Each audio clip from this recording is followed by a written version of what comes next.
On September 5th, the journey began. The road to New Orleans. And now only one game remains in the NFL season, Super Bowl 59. I am Johnny Sports Network here to provide you with my preview and predictions for Super Bowl 59.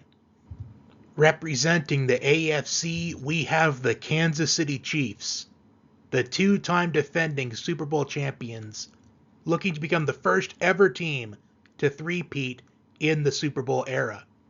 And representing the NFC, the Philadelphia Eagles, looking for their second Super Bowl in franchise history and looking to redeem themselves from Super Bowl 57. As we have a rematch from Super Bowl 57 where the Chiefs won by a score of 38-35. And it was the third highest scoring Super Bowl of all time. In fact, the last two times the Eagles have been in the Super Bowl, the second and third highest scoring Super Bowls of all time. What does Super Bowl 59 have in store for us? Without further ado, let's get to the Super Bowl 59 preview and predictions right here on the Johnny Sports Network. Here we go, Super Bowl 59, Chiefs and Eagles. The Chiefs, dating back to last season, winners of 21 of their last 23 games. Winners of 21 of their last 22 games when their starters play in full. The Chiefs, all throughout the season, they have been finding ways to win. They have won all of their one-possession games this season, while the Eagles, they had a slow start to the season. 2-2 to start the season, going into their bye week. But after their bye week, the Eagles got better and better each and every single week. They have won 15 out of their last 16 games. And the one game they have lost since the bye week, it was the road game against the Commanders, where Jalen Hurts left early due to a concussion. C.J. Gardner-Johnson was ejected in that game, and Devontae Smith dropped what would have been a first down to end the game. Other than that, the Eagles, they have done nothing but win, and all while overcoming injuries. And going into this Super Bowl, that's no different. Landon Dickerson injured his knee in the NFC Championship game. Cam Jurgens, he was injured going into the NFC Championship game. He was active, but he did not play until the second half. We also saw Kenneth Gainwell leave the game due to a concussion. Before that, he was getting quality reps in this Eagles offense. Jalen Hurts has been wearing a knee brace since the late portion of the division round against the Rams. Here are some stats and numbers that stick out to me going into this matchup. Rushing yards allowed by the Chiefs in the playoffs so far: 149 against the Texans, 147 against the Bills. Saquon Barkley's rushing yards in the playoffs: 119 against the Packers, 205 against the Rams, 118 against the Commanders. Passing yards allowed by the Eagles in the playoffs: 212 against the Packers, 324 against the Rams, and 278 against the Commanders. And based off of the following numbers, this Super Bowl has a big performance by Travis Kelce written all over it. The writing is on the wall.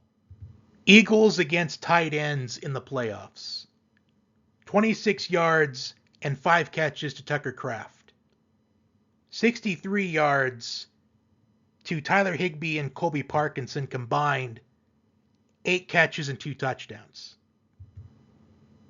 138 yards combined, 14 catches combined against the Commanders' tight ends. And for the second season in a row, Travis Kelce struggles almost the entire regular season, but then once the playoffs begin, he starts to be effective. He wasn't that effective against the Bills in the AFC Championship game, but against the Texans in the divisional round, he was very effective. There is no doubt in my mind that both of these teams will be able to assert their strengths early and often in this game. In fact, I will be surprised if we don't get a high scoring game in this Super Bowl. Despite the Eagles entering the playoffs with the best defense in the league, both defenses so far in the playoffs, they've given up an average of 350 yards a game. However, the Eagles, they are plus 10 in turnover margin in the playoffs. They have not turned the ball over at all in the playoffs so far. And Jalen Hurts has really been criticized a lot as of late, as he's not putting up these impressive numbers in playoff games or at games in general. But as long as he's not turning the ball over, why does that matter? The reason why I'm bringing this up is because I expect this game to be a high-scoring game as well, like we saw in Super Bowl 57. The Eagles had 417 yards of total offense. They possessed the ball for 35 minutes and 47 seconds. But what cost them in the game, regardless of how it ended, the controversy, they had one turnover. And that turnover was a Nick Bolton fumble return for a touchdown. And what I'm about to say may surprise a lot of people. But based off of what I have seen with these two teams throughout the year, despite the fact that time after time again, the Chiefs, they have found ways to win time and time again. The Eagles, I feel like, based off of paper, and I get that paper does not play the game the players do, but paper and what I've seen in the playoffs so far and throughout the season, the Eagles, in my opinion, should win by double digits. And when you look at both of these two teams, the only bad game that they've had, the Chiefs, it was against the Bills in the regular season for their first loss of the season, while the Eagles' only bad game this season was against the Buccaneers. The losses against the Falcons and the Commanders, they could have and probably should have won those games. I did say I would bring this up again in this video from my conference championship predictions video last week, but the official for this Super Bowl, Ron Tobert. This is his second time being the official in the Super Bowl. The first time, Super Bowl 56, which was also a very controversial Super Bowl with the way it ended. He was also the official in the 2023 AFC Championship game between the Bengals and the Chiefs, and that was also a controversial ending.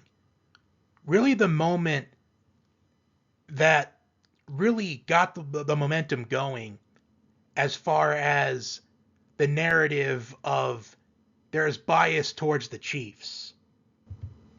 Right now, the Chiefs are favored by 1.5. But in my opinion, I think this game should be a pick'em because I think that these two teams, they match up to each other very well, almost even, than I have seen in a Super Bowl matchup in a while.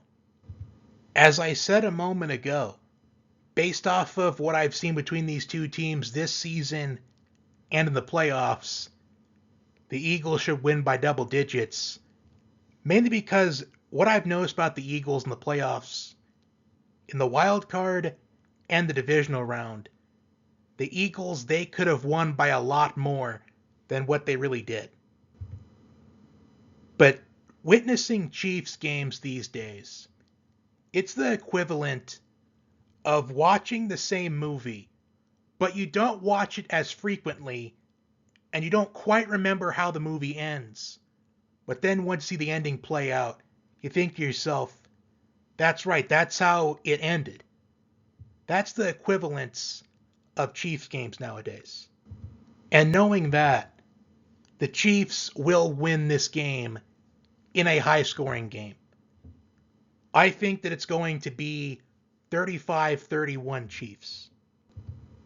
But I will be honest, I am rooting for the Eagles to win this game, but I just think the Chiefs win a high scoring game 35-31. As far as the MVP for the Super Bowl, I'd say it will be Patrick Mahomes, but if he had a big game like I'm anticipating, I do wonder if they will give it to Travis Kelce. But if the Eagles win the Super Bowl, then I think the MVP will be Saquon Barkley. And that will do it for my Super Bowl preview and predictions. Comment your prediction down below. Like, share, comment, and subscribe. For those that only tune in during the NFL season, thank you for a great NFL season. Thank you for being in the comment section week after week. For those of you who tune in on a regular basis, stay tuned for content in the off season. Enjoy the Super Bowl, and until next time, Vegas is always watching.